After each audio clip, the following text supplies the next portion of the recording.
Bob Vance is a mob boss. Phyllis once said Bob offered her a job, paid entirely in cash where she didn't even have to show up, then admitted it sounds illegal.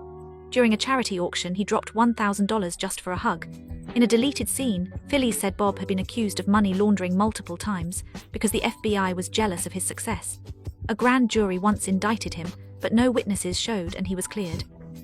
He only invests in nightclubs with cash, and he's part of a Scranton group jokingly called the Five Families. Phyllis once warned Jim not to make her get Bob involved. Even their wedding was compared to mob movie scenes. Bob's presence stays calm, confident, and strangely untouchable, like someone used to handling problems quietly. Michael is actually a genius. Michael closed deals other salespeople fumbled, like the library account Jim couldn't land. He sealed a major deal at Chili's by using charm and timing, while Jan sat there horrified. His company buyout during the Michael Scott Paper Company arc was sharp negotiation, securing jobs and benefits most wouldn't even think to demand. He deflected blame while still landing praise. He used games during tense moments to keep morale high, and even inspired Pam to take a leap with just one subtle question. His color-coded Rolodex tracked client details down to allergies. He remembered names using weird mnemonics. He made a film, starred in it, edited it, and wrote the script. His instincts were wild, but often worked anyway. By the way, if you guys like movie content like this, I would really appreciate it if you could subscribe. Thanks. A radon leak causes the office to be crazy. Toby mentions radon in the Season 5 surplus episode, warning it's a silent killer coming from below. Michael brushes it off, of course. In Season 6's The Chump, Toby begs the team not to throw away the radon test kits. Michael throws them away anyway. Fans link this to the characters slowly losing their grip, arguing that radon exposure caused personality shifts. Michael becomes more chaotic, Dwight grows unhinged, and even Jim starts doing pranks that make zero sense. Michael's calmer behavior in the finale can be explained by his time away in Colorado. Some even joke that the film crew caused it on purpose. It's grim, but strangely fitting. Dwight is the true main character. He appears in every single episode and actually speaks in each one, which nobody else does.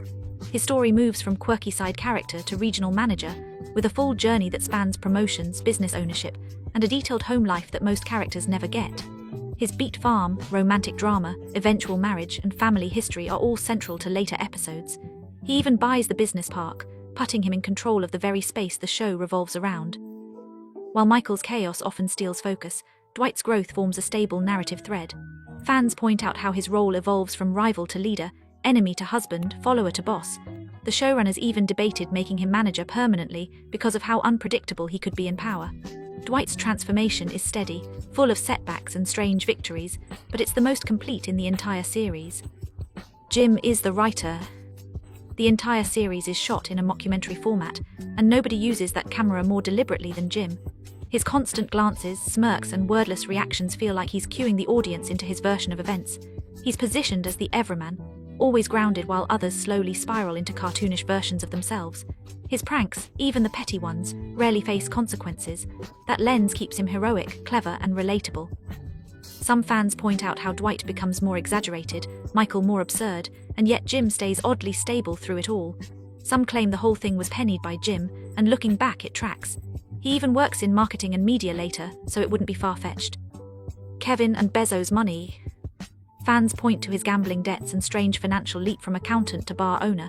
In webisodes, he's shown desperate for cash, pitching a fake ice cream business just to repay gambling losses.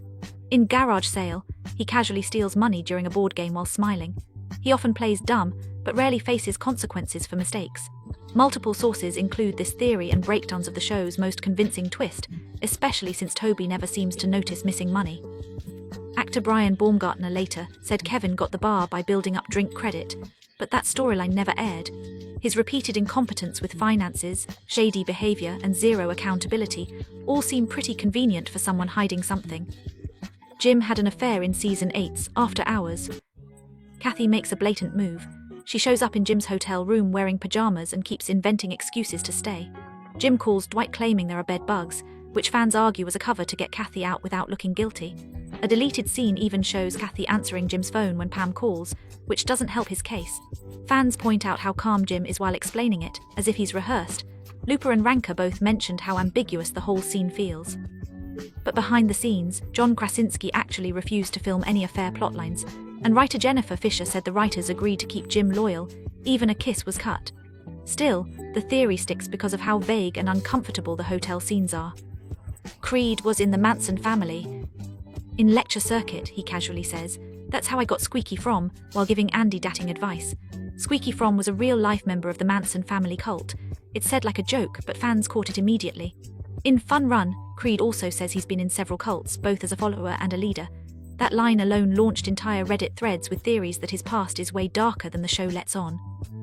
Looper traced the theory back to 2021, and Screen Rant and CBR both listed it among the show's creepiest possibilities. It's brief, but his dialogue and history with shady groups make the connection hard to ignore. Ryan was in a 12-step program.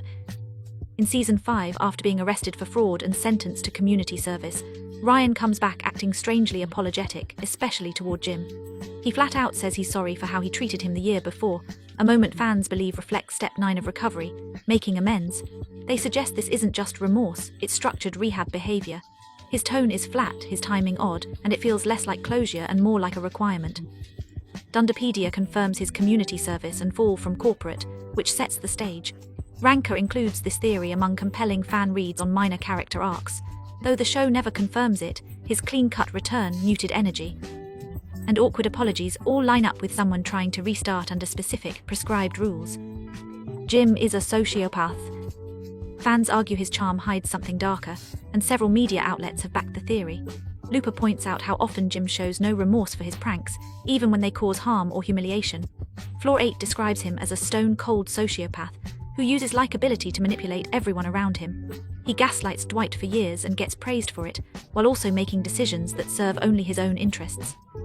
He transfers without telling Pam, buys a house without asking, and pushes her toward sacrifices he wouldn't make himself. Fans rank the theory as one of the show's darkest, and some even question whether his constant deadpan looks are a mask for manipulation. Some say he crafts his own hero narrative. There's no confirmation from creators, but the pattern is hard to ignore. Jim rarely gets held accountable, even when his actions go too far. Toby was the Scranton Strangler. Michael jokes that Toby is a silent killer. Toby replies, "You'll see," with zero irony. He served on the jury that convicted George Howard Scrantz, but later visits him in prison, claiming they got it wrong. Some argue that it's guilt, not curiosity. He even whispers, "I'm gonna kill him," in a quiet moment without a punchline.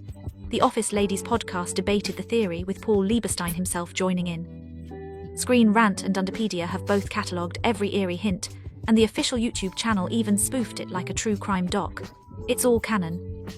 The Office, Parks and Rec, and Dexter are all in the same universe. Sabre printers show up across all three. First in The Office during Season 6 when Sabre acquires Dunder Mifflin, then again in Parks and Rec and Dexter.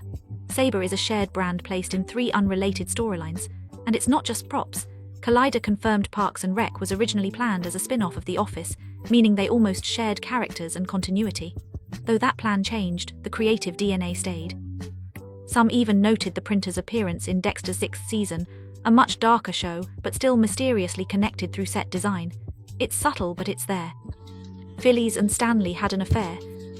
Fans latched onto a line from the Season 2 sexual harassment episode. When Toby asks about disclosing relationships, Phillies casually says, "Does that include one-night stands?" Fans immediately paired that with Stanley, pointing to their familiar glances and quiet side moments. In the finale, Stanley gives Phillies a hand-carved bird, sweet but oddly personal. Looper and CBR covered the theory, while Office Ladies confirmed it had no basis in the show's writing. Still, a deleted scene from Doomsday shows Phillies drunkenly saying she's never been with a black man, which Stanley uncomfortably walks away from. Both actors were asked about the theory. Phillies Smith laughed it off, and Leslie David Baker shot it down. The clues are subtle, but fans love to connect the dots. Jan kidnapped a kid to sell candles. That's the theory, and yes, it's as unhinged as it sounds. A post suggested Jan abducted a child just to emotionally manipulate the family into buying candles from Serenity by Jan. The evidence? There isn't any, really. She does start a candle business after her breakup with Michael, and it's shown to be failing. Michael even says the candles smell terrible in dinner party. She admits she earns nothing from it. Fans point to her chaotic behavior, weird power plays, and her reaction to a missing child in an earlier season. The theory exists purely because Jan is intense and unstable, and might make too much sense. Kevin convinced Jim to break up with Karen. In the Season 3 finale, Jim asks Kevin, "Who do you think is hotter, Karen or Pam?" and tells him to take his time and report back later.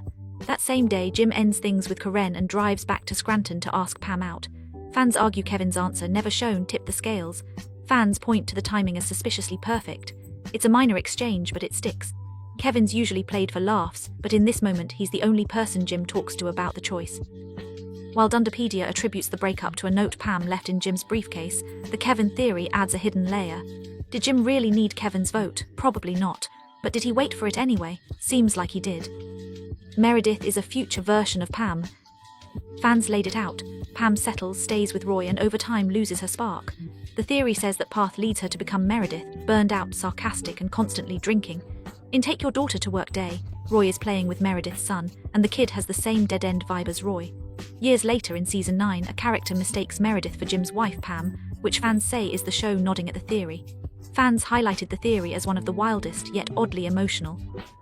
It's all speculative, but the parallels are eerie. Same office, similar build, same burned-out expression, just decades apart. Pam didn't fail art school, she just wanted to be with Jim. In Season 5, Pam drops out of her New York program and tells Jim, "I don't like graphic design, I just really wanted to come home." Fans think that's code for "I missed you." They argue she could have passed but didn't want to keep doing long distance. Media outlets like Screen Rant picked up the theory, highlighting her sudden return. But on the Office Ladies podcast, Jenna Fisher said the writers had Pam fail because graphic design wasn't her passion, not because of Jim. Writer Jen Salata explained it was about self-discovery, not romance. Still, the theory sticks because the timing feels too convenient. Jim encourages her to finish, but she doesn't, she just shows up. The Office is a fake reality show. Fans suggest the whole documentary is staged, and the characters are performers, not just office workers caught on camera. The show's mockumentary style already mimics real documentaries, using handheld cameras, talking heads, and natural lighting. But some viewers take it further, arguing the staff are in on it, and the Scranton branch is just a set. One theory even claims the film crew kept the branch alive just to keep filming. Thought Catalog covered that angle, though no creators have confirmed it. There's no in-show evidence suggesting the characters are actors playing roles, but comparisons to shows like the Joe Schmo show how staged reality could work. Still, The Office is a scripted mockumentary, not a secret sitcom about actors pretending to be employees. Andy gets brain damage caused by alcohol. In the viewing party episode, Ryan gives Andy powdered seahorse, some sketchy aphrodisiac, and Andy mixes it with wine. Creed translates the label in Mandarin and warns, "Do not mix seahorse with alcohol." Naturally, Andy ignores this and downs the drink. Fans argue this is the exact moment his personality starts to unravel. Before that, he's weird but mostly harmless. Afterward, he spirals, emotional meltdowns, reckless career moves, and a completely unhinged boat escape. The show never uses the word alcohorse, but that moment sticks. It's canon and it's disturbing. Michael recommended Daryl for regional manager. When Michael leaves Dunder Mifflin in Season 7, he gives Daryl a copy of his unfinished book. "Somehow I manage," saying, "If there's anyone who can finish it, it's you." Fans interpret this as more than just a joke, suggesting Michael saw Daryl as his true successor. Some outline that Michael may have pushed for Daryl behind the scenes, but corporate rejected him due to his warehouse background. Daryl's climb from foreman to assistant regional manager backs this up. Ranker features this theory among the most believable Michael Scott fan theories.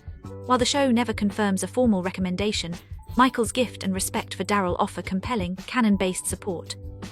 Michael got rich from David Wallace's "Suck It" business. In Season 6, David reveals he sold his kid's toy vacuum idea, "Suck It," to the US military for $20 million.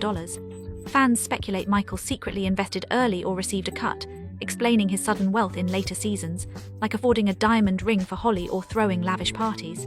But in the Sabre episode, Michael visits David's house and walks away from the conversation unimpressed.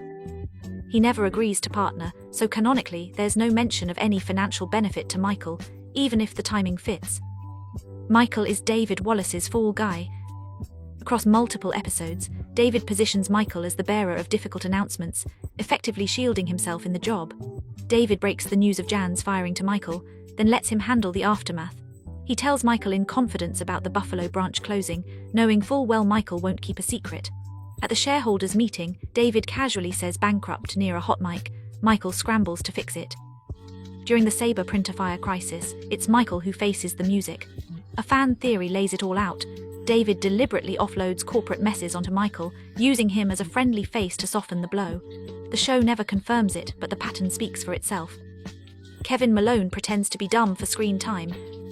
That's the crux of this fan theory. which claims Kevin isn't as foolish as he acts. Instead, he's strategically playing the fool to stand out in the Dunder Mifflin documentary. Fans first floated the idea, suggesting Kevin exaggerates his persona to earn more camera time, and he creates possible deniability by leaning into a dumb persona. Some take it further, arguing that this disguise might have helped him get away with embezzlement. There's no in-show confirmation, but the theory adds a clever twist. Maybe Kevin wasn't the joke, maybe he was in on it all along. Toby tells Holly to be mean to him on purpose. When Holly first arrives in Goodbye Toby, she jokingly insults Toby's filing system in front of Michael. Michael loves it. Fans suggest this was strategy.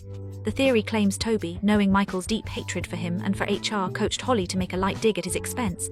Why? So Michael would see her as different and warm up to her, something Toby desperately wanted for Holly, even if it meant throwing himself under the bus. There's no official confirmation, but Holly's immediate rapport with Michael and Toby's warm send-off make this a surprisingly selfless and plausible interpretation of Toby's final act in Scranton. If you enjoyed this, I post movie content a lot here. I would greatly appreciate it if you could subscribe. Thanks for watching and see you next time.